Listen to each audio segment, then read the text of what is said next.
আসসালামু আলাইকুম বন্ধুরা, দেখতেছেন কর্ণফুলী ইপিজেডে ভয়াবহ অগ্নিকাণ্ডর ঘটনা। তো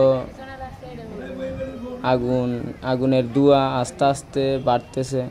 এখন জানি না কার কি ঘটনা ঘটতেছে ওখানে। আল্লাহ যেন সুস্থভাবে সবাইকে ফিরিয়ে আনে, এজন্য সবাই দোয়া করবেন। আমরা অনেক দূর থেকে ভিডিও করতেছি, কিন্তু আগুন হয়তো অনেক বেশি ধরছে। ওইখানে একদম কালো ধোঁয়া হয়ে গেছে সব পুরো আকাশ। তো সবাই দোয়া করবেন যাতে সবাই যার যার স্থানে ফিরে আসতে পারে। অনেক আগুন ধরছে, কিন্তু আমরা অনেক দূরে থেকে ভিডিও করতেছি, এই জন্য হয়তো বা দেখা যাচ্ছে না।